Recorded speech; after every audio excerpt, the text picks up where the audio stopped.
Welcome to the Grief Dreams podcast. My name is Sean Ram alongside Dr. Joshua Black, and we are here on a beautiful day to do another podcast with a very interesting guest. Let's just get into it right now.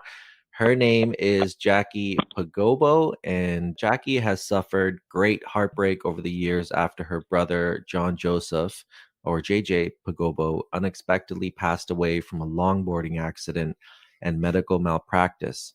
This April will be his 10-year death anniversary, which she will be honoring him with a memorial event. She hopes that her story can inspire others. Jacqui, welcome to the podcast. Thank you. Hi. Hi. I'm so happy to be here this morning. Yeah, we're happy to have you. And just want to let everybody know you're calling us from Oakland, California. So shout out to all our Californian listeners out there. Oh, yeah. So Jacqui, it's great to have you on. We've been friends for a while since you were at Brock University way back when. Yeah. It must have been like 2 years ago or something. Yeah. And you always had like this amazing vibe, right? You're always so cheerful, always so happy. And I remember we actually finally got a chance to meet actually at a party. So, like us grad students, we had our own little party, Christmas party. Was it Christmas or Halloween? One of those two. It was Halloween. Was it Halloween? Yeah, dress up party. Yeah, it was cool. But that's when the first time I actually got to sit down and talk to you a little bit. And it was really interesting for me because you really opened up. And that's not something people do at parties for the most part. Did you want to talk about maybe what that was like for you? Yeah, sure. I remember being at the party with all my friends that I just newly met. And I think I'm a very social person. So it's not every day that I get the opportunity to talk about my brother. And I was just really interested in the research that you've done because I'm also a big dreamer. So that really opened me up to talk about the dreams I've always had with my brother.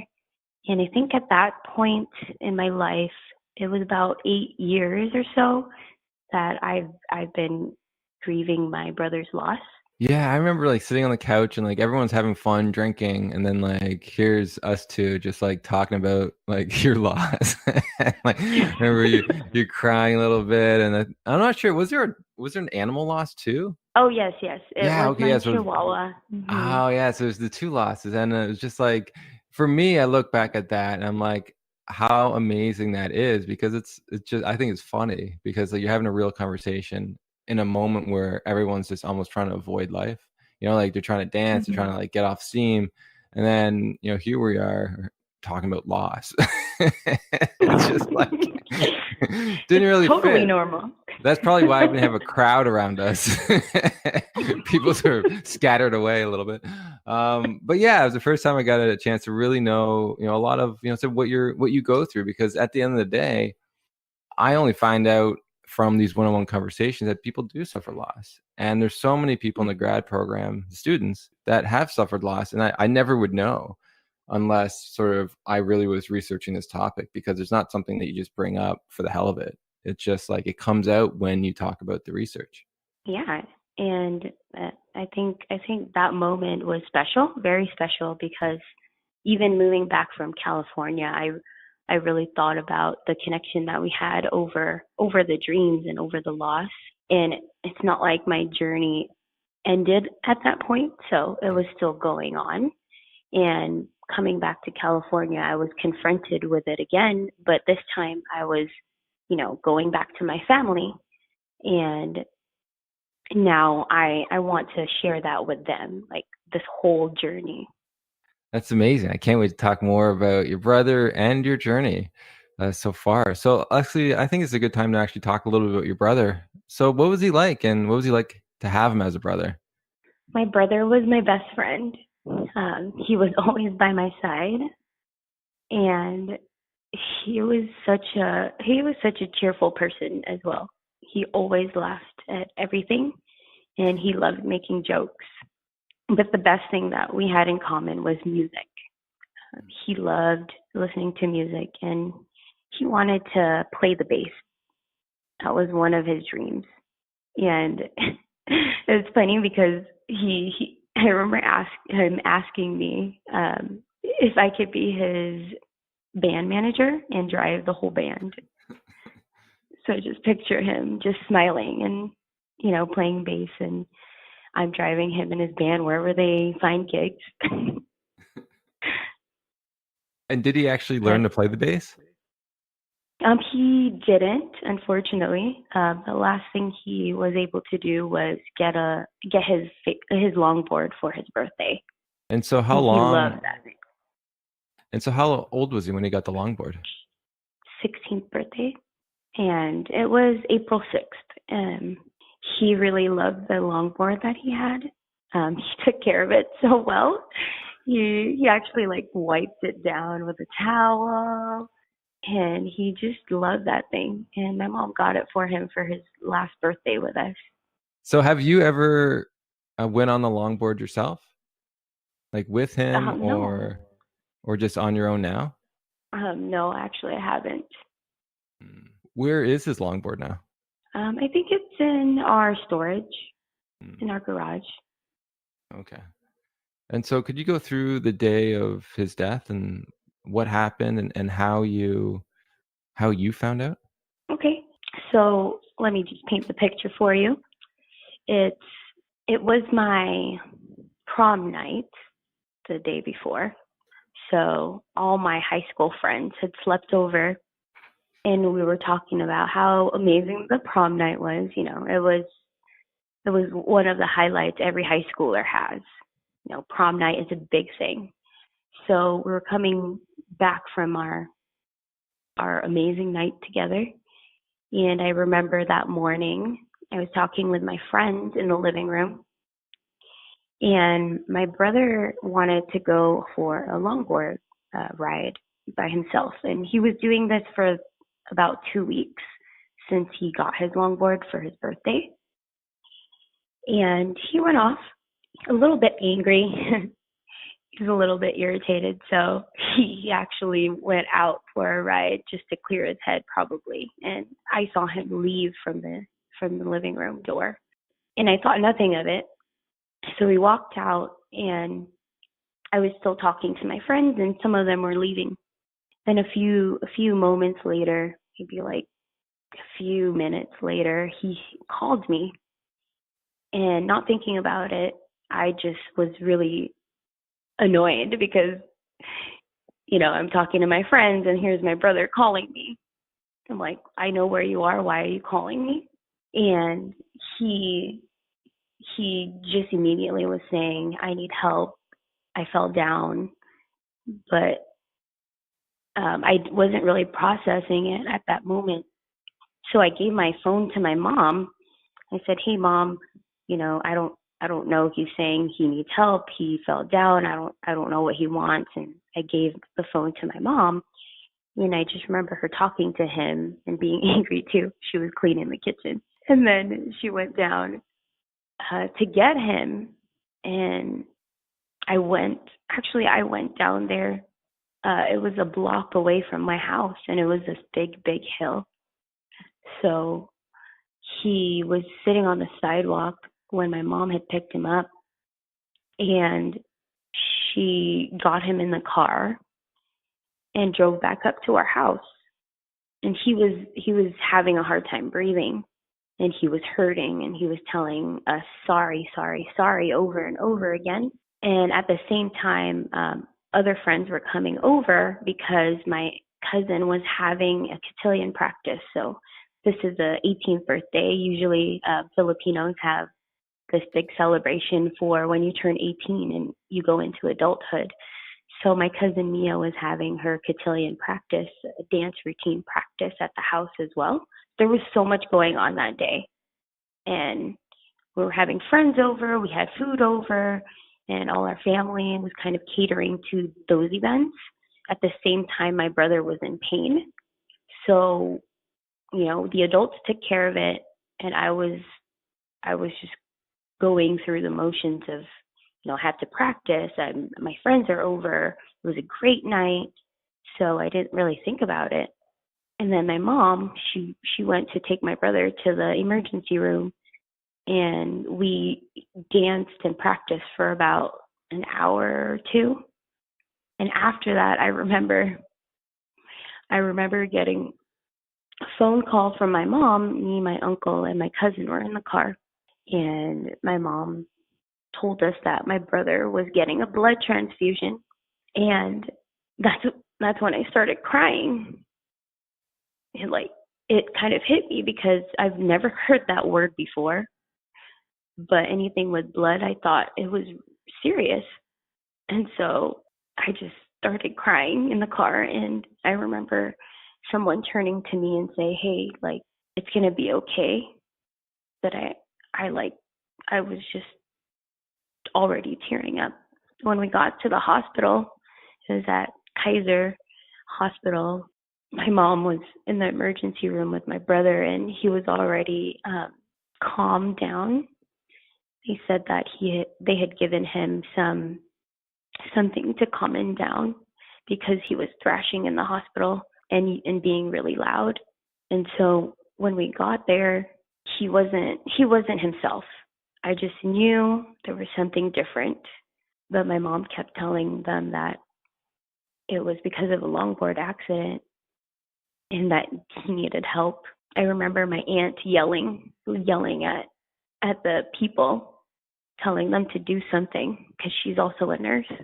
And I felt really helpless at this point because I didn't know what to do. I didn't even know anything that was medical related back then, being very young. And I just had to trust the people that I was with, like the adults and everybody that I was with, to take care of my brother. And we took turns seeing my brother in the hospital bed. They had like a stretcher out, and I was telling him things that made him feel better, that we were all there and we loved him, hoping that he would hear that. And we stayed there for a few hours until they moved him into the hospital from the emergency room. I think that was like the first day. So then what happened after that first day? So did you think he was going to make it? Yes, I did, because they took him in, and I didn't think anything of it in a bad way. I'm pretty optimistic, so I remember sitting there in the hospital waiting room thinking that he was just going to be better, But when I stayed overnight, that's when I kind of got concerned, because the first night we spent, I couldn't sleep, and we had to sit in the waiting room, and I just remember waking up like very often just to hear what was happening from anyone that was taking care of my brother. It was like we took shifts, sleeping and waking up and finding out more information about how he's doing. And at this point, they had cut him open. And so that's when I really thought it was serious. Just hearing that information, knowing that he's just open and they have a blanket over him and he's being helped by a machine to breathe. That's when I didn't know. I didn't know what was going to happen. And I don't know what time it was, but it was in the middle of the night. And that's the moment where I thought it was really serious at this point. Wow, that's I can't imagine going through that and wondering, what's going to happen. So did he ultimately pull through and then a complication happened afterwards, or did he die soon after? So what they told us was that I think his lungs got lacerated, and they couldn't really do anything until they had stabilized him.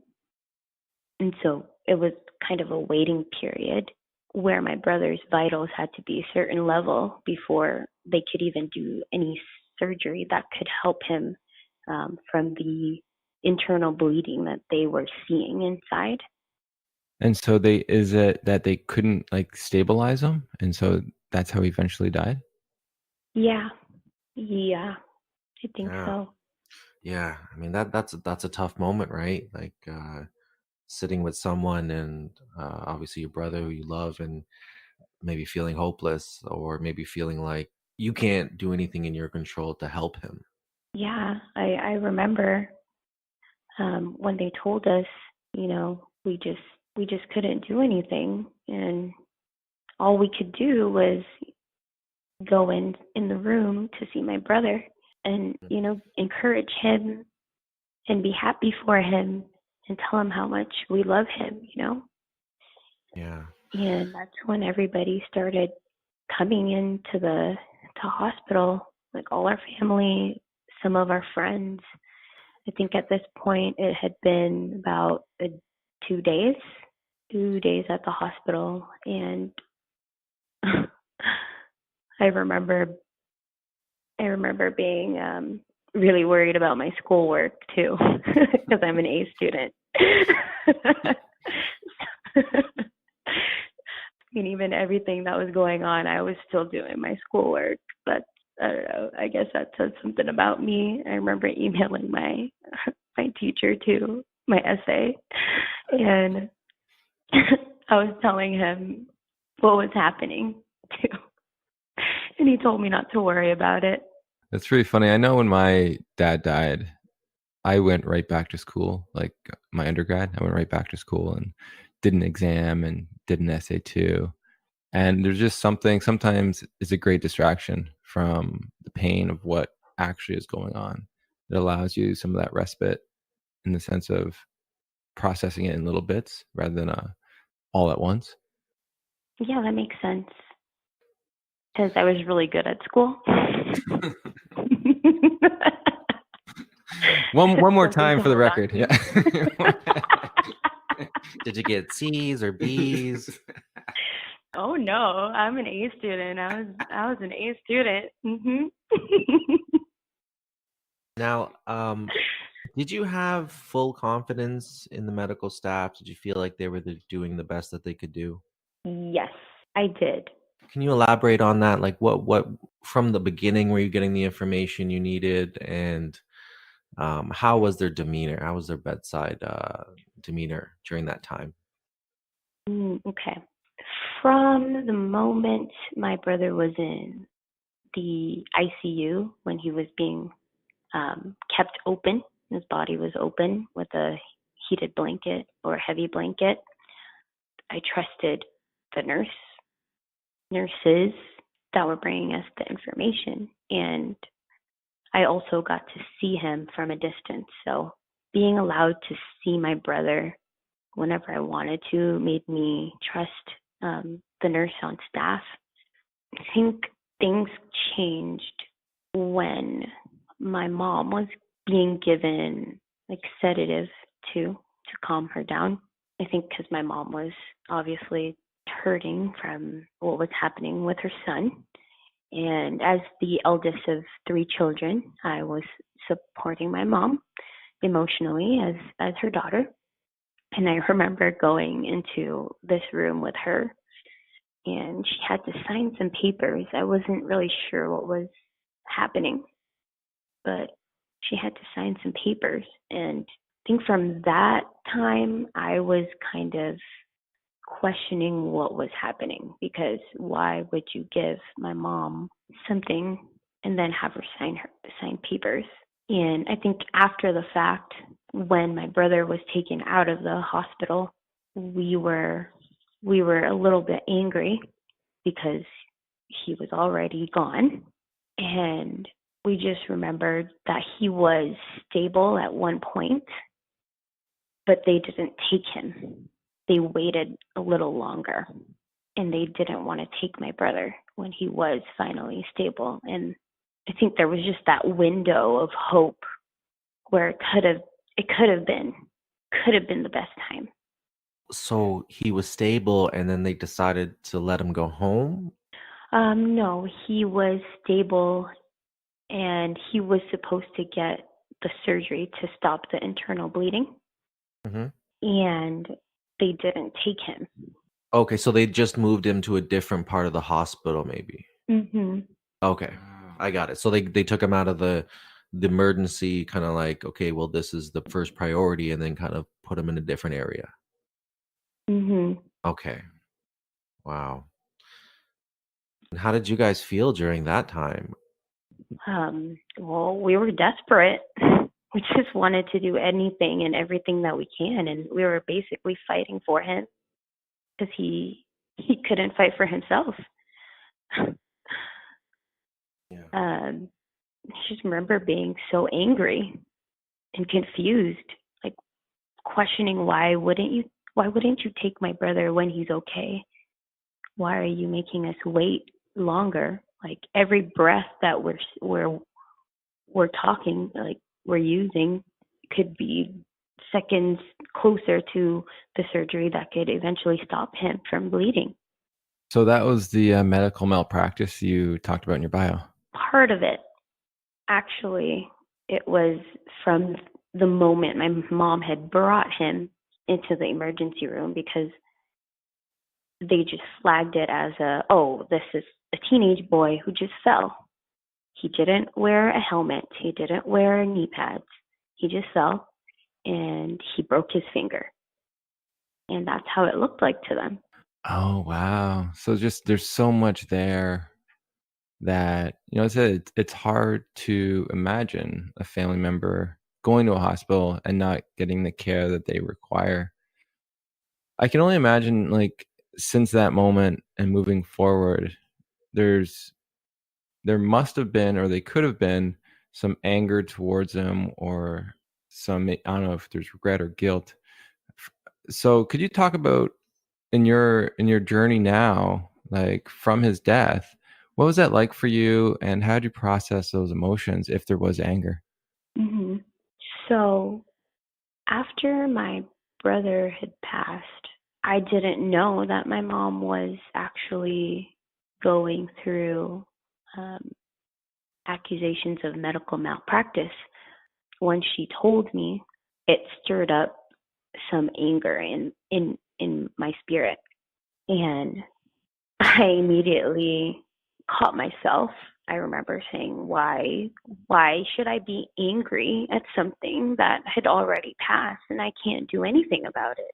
And I didn't want to hold on to that anger and blame, the nurses, the staff, for something that had already happened.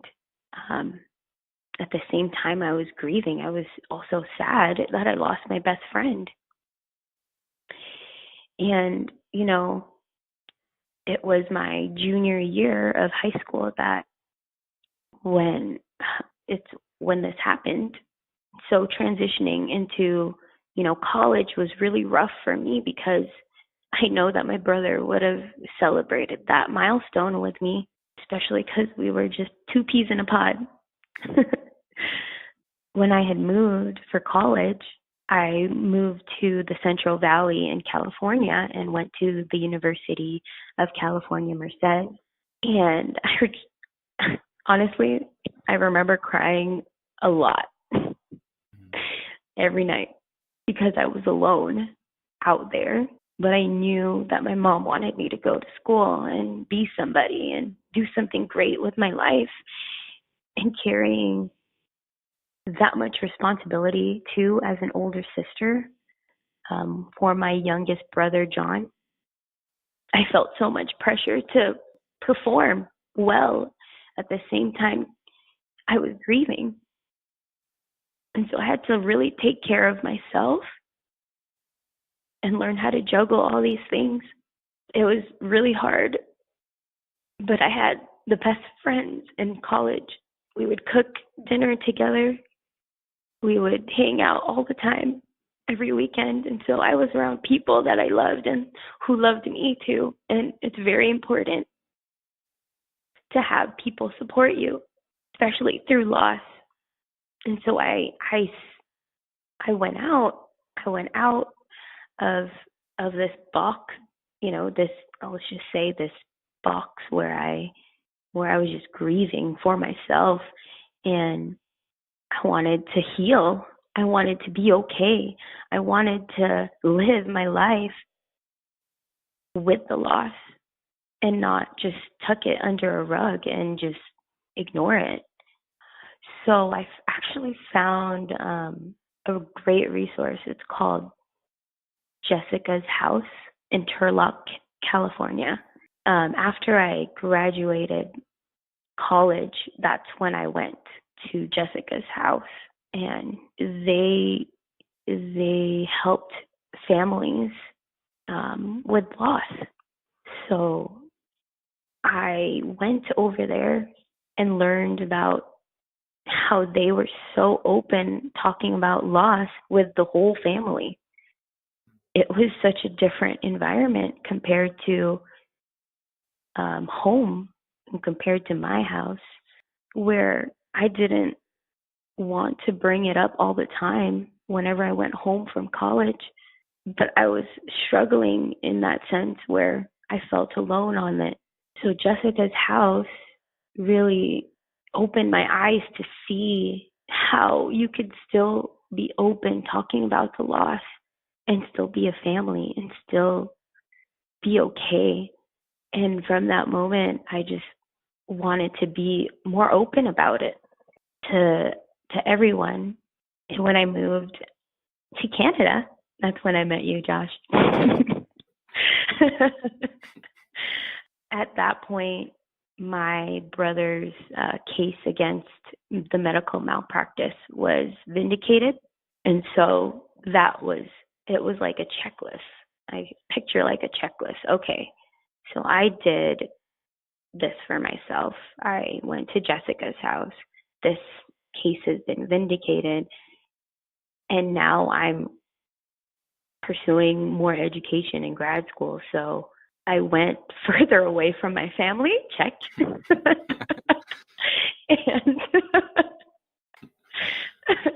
now it's funny that I'm like talking about it because I was struggling by myself, but I also wanted to go far away. I did go far away, super far, East Coast. I guess it was just to prove to myself that I was independent, like an independent being, and just going out there in the world and being an adult, #adulting, going out there by myself. I proved to myself that I'm strong enough. I'm strong enough to deal with it on my own, and I know where to go.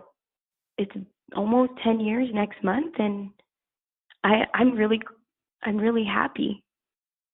And I've changed the way I see death, and it's not ever going away either. I think just being around it so much, like losing my grandfather at such a young age, when I was about 7, that was my first loss. Losing my friends in high school. I just met him on the track team. And me and my friend actually were talking about it last night, how our high school, so South San Francisco High School is my high school that I went to. And every year of my high school days, there was a death. And that's where I'm coming from, where I was in high school and it happened to be my brother that was next in line. It was so unexpected because it was my friend from French class, Stella. Her name is Stella. And then it was Jeremy Eisen. He was on the track team. And then even being a peer counselor, there was a student that passed away too. And I was actually seeing him as a peer counselor in high school. So just experiencing loss is hard, and it hurts you every time. It never goes away. But now I can look at it and celebrate instead of just wallow in grief all the time. I mean, when I say grief, it's just crying and just sitting there. That's what it is for me. And now I I had joined a community. It's called Vibe Church. I felt so welcome when I stepped into the church because the music reminded me of my brother, and that was so important to us. Our relationship also included music that we shared, and just stepping into the church just reminded me of my brother so much. And I know that he would have joined the band as a bass player, and I would have been there with him. I think he would have loved it so much. And the community that I found myself in at home in California has helped me go through the next year to close off the 10 years that my brother has been gone. So part of it is my spiritual walk with God that has helped me heal. And I'm really happy about that. Just giving it to God and actually being okay and letting go of the anger or the what could have happened or what if this happened. It helped me heal from the inside.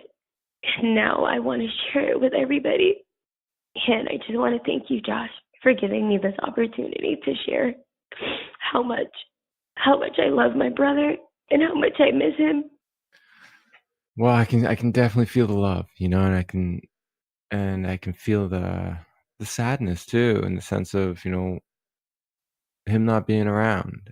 And I'm glad that throughout your journey you met people along the way to give you some help when you needed it the most. And I'm glad you found a community, that the church that you're part of, that's doing that. Almost like it's almost like doing the job your brother would have, which is providing you that love, providing you that space to be even on stage and do music yourself. Like they're allowing you to connect with your brother and remain connected in a new way. And, there's something beautiful about that, and that transition from the deep sorrow of life to the rebirth. And that's what you're feeling. And I can feel it in you, in the sense that there is this joy and there's hope. There's this new hope that not only your grief has some type of meaning in the sense of making you stronger or even connecting you with new people, but the other thing is allowing you to see yourself as an adult too. As you said, like you moving away, it's just funny because,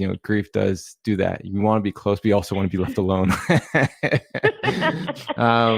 But yeah, moving away, you said like it made you feel more like a woman. It made you feel like an adult. And I like, even just for me speaking, truthfully, it was only after I was actually done school, so finishing the PhD, that I'm actually starting to feel like a man. Like even though I was like 34 and in my PhD, there's still part of me that felt like a kid because I was in school, and I've been in school my whole life. So now it's like the first time I'm feeling like, oh, this is what it feels like to be an adult, to be done school, and to now be a part of, sort of find a career and be a part of the workforce.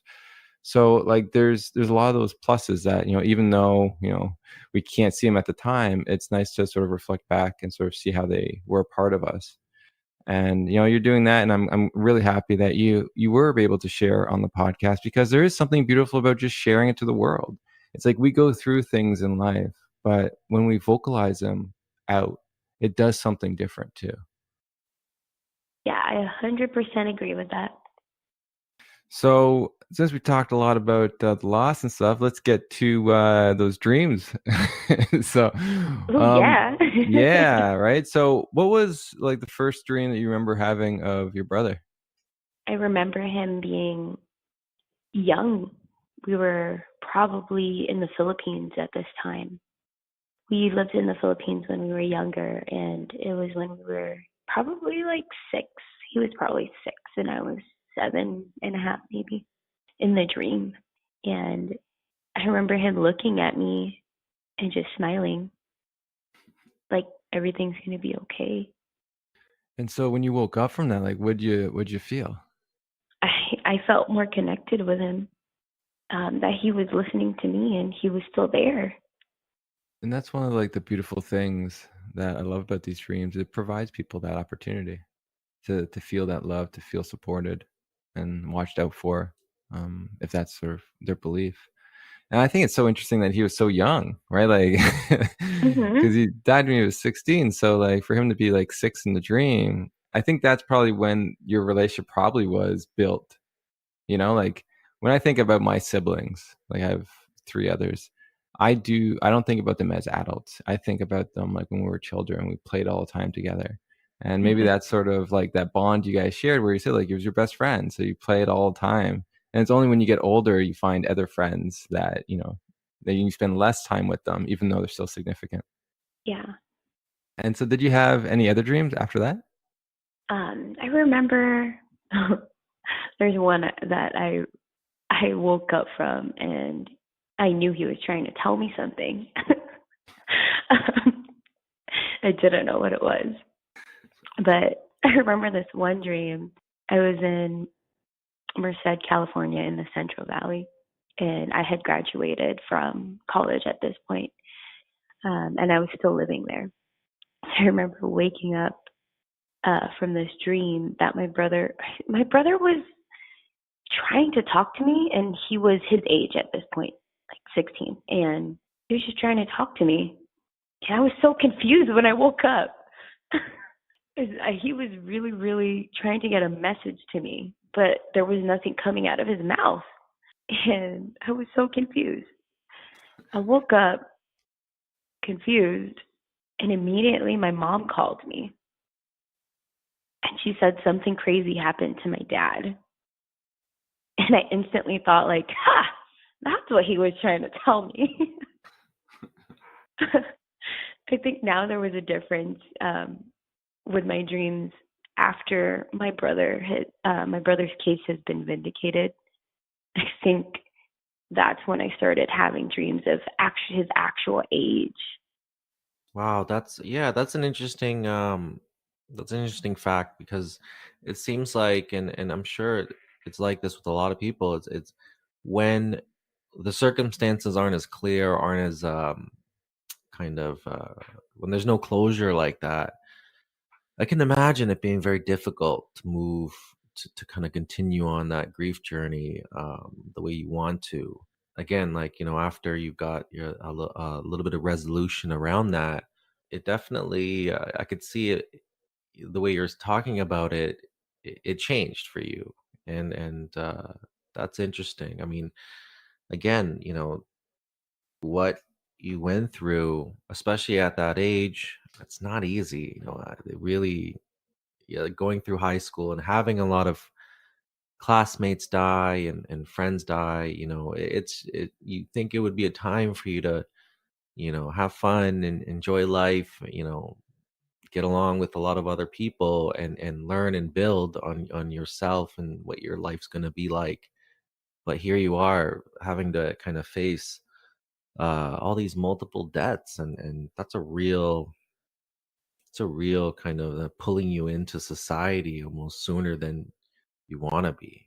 Yeah, so I mean, just hearing you talk about your journey, obviously, there's a lot of courage and strength there because I wouldn't blame anybody for closing up, for wanting to not make those moves and not wanting to kind of continue on and push through those challenges. But even at a young age, you decided, you know what, I'm going to continue on and do it for my family, do it for my mom, go to school. And then again, this journey that you took to Canada, that's no joke either.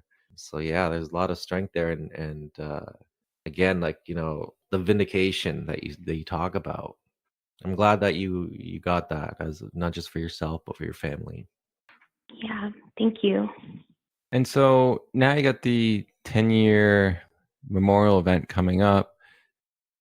Could you speak to like why this is important for you? It's important to me because I it's a big milestone for our whole family, I think. And 10 years is a big number. um, but it's very important to me because I'm closing the healing process, like closing it. And I've been working on my healing so much this past year. And it happened to be 10-year anniversary. It's just funny how it works that way. Just the timing is right too. It just happened to be 10, and it just happened to be I'm here. And it just happened to be that I find myself back home in this community that has helped me to celebrate this big year for my family. And I want it to be a time where I could share all of this, all of the whole 10 years that I had to deal with, and just sharing that with my family would be the greatest thing. Yeah, it's almost like you made it. It's the celebration of that you made it in a time where in the beginning, looking back, you didn't think you would. You didn't think it would ever change, the feelings and the sadness and the horror of it all. But you grew, and you grew into something very beautiful, and he's a part of you in this way. And so the outlook, I think, on this event too is, I think, a little bit different than maybe in previous anniversaries. And so I think that's beautiful. It's beautiful that you get a chance to do this and see how far you come and reflect on that, and reflect how you still could carry your brother with you everywhere you go and bring his memory up in different places with new people. And so for us to get to know him too. So he's never really dead, because now I feel like I know him a little bit, Mm-hmm. Yeah. I'm actually trying to remember right now if I've had any dreams lately. Yeah, and while you remember, I just want to say that I think it's amazing that you guys are holding a memorial service. There's a strength and a power to that, in honoring those that have died. And I think that it's a part of the journey, and it's something that also will bring the family together more. I am a believer in having things to honor those that have passed, and especially like memorial services. I'm actually really curious. I know you're a singer and you play the ukulele. Will you be doing a number at the memorial event in honor of him? Yeah, I was thinking about it. He really loved Seize the Day by Avenged Sevenfold. Or I was thinking of doing Dear God.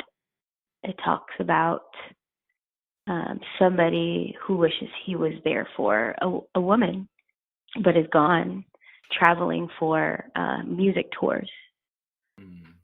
So I like to picture my brother, doing that up in heaven. And the song is like he's talking to me. So I would probably either play it on my ukulele, or play it at the event if I can. Yeah, you play both, really. It's your event. Take control. I can do both. I think too, it'll be really special for you to be able to play that and to feel that, like in front of everyone. I think that's because it's really, as we're talking about this, it is almost a coming out party for you too, on where you've come and where God is taking you to through the process of all this. And I wish I could actually be there to see that, because it's going to be a very beautiful moment for everyone. Yeah, it would have been great to have you here. Just book a ticket. Book a ticket now. And so for our last question, as we wrap up the show, if you could have a dream tonight of your brother, what kind of dream would you want to have? Oh, that's a great question. I would want to see him as he would be today. Me and him singing together, him playing the bass and having a band. I'd probably want to just do music together. And after that, go to Jollibee. It's a Filipino restaurant. He loves Jollibee. Oh, we just got one in Toronto, yeah. You did? Oh. I haven't been there yet, but I'm excited to try it out. Yeah, he loves spaghetti from there, so I'd probably go to Jollibee with him and get spaghetti and the Chicken Joy. We used to fight about that when we were younger. I would want to go to McDonald's, but he would always want to go to Jollibee for the spaghetti. That's really funny. Um, And so that's really cool. You want to see him as you, so he'd be 26 in your dream. mhm. And so what would I'm guessing you're part of the band, right? Yes, I sing for my church. Okay, so you would sing for his group too? He did ask me. There you He go. All totally right. asked me. You're a part of this But band. you know what I told Beautiful. him? You're on stage. So what would that band name be for you guys? Oh my gosh. I would say probably Screamo Dreamo. He really wanted me to like do that type of sound, and I told him I can't. It's gonna hurt my voice. Yeah, no, I was just thinking that. Like have your lungs and, raw. and he was actually practicing like how to do that type of music. He was he was doing that to his voice, and I would just look at him with my mouth wide open, saying like, "Wow, you're really trying." You're really trying. Not that you're really good, you're just really trying.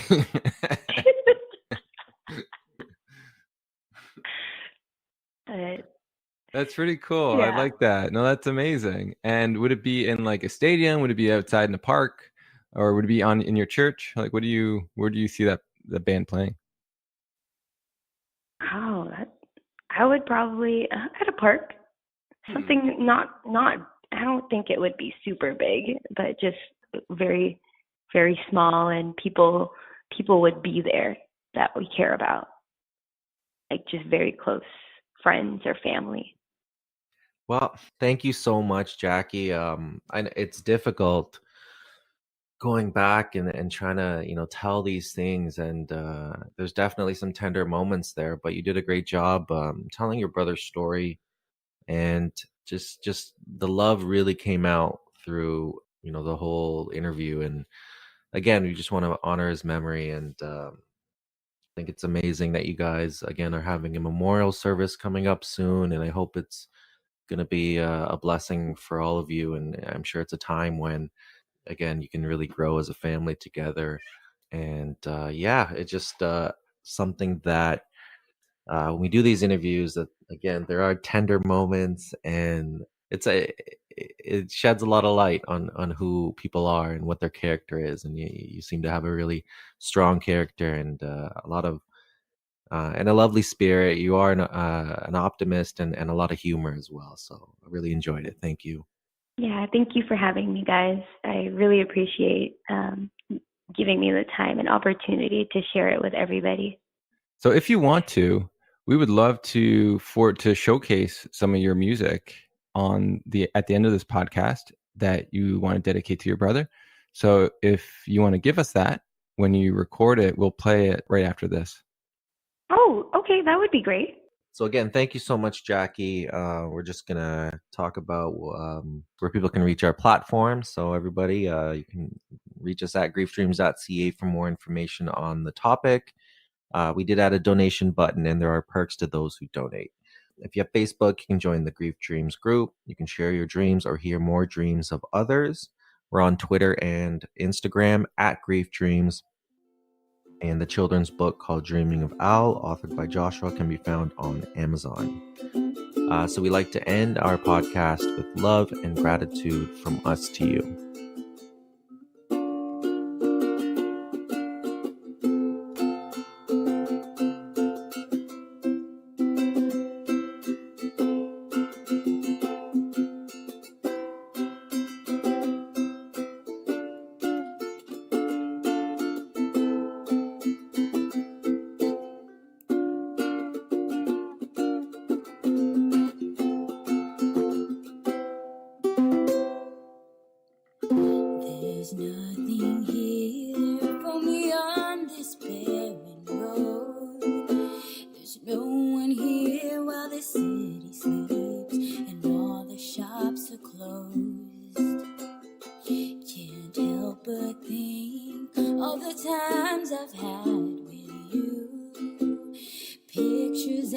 some memories will have to help me through. Oh yeah.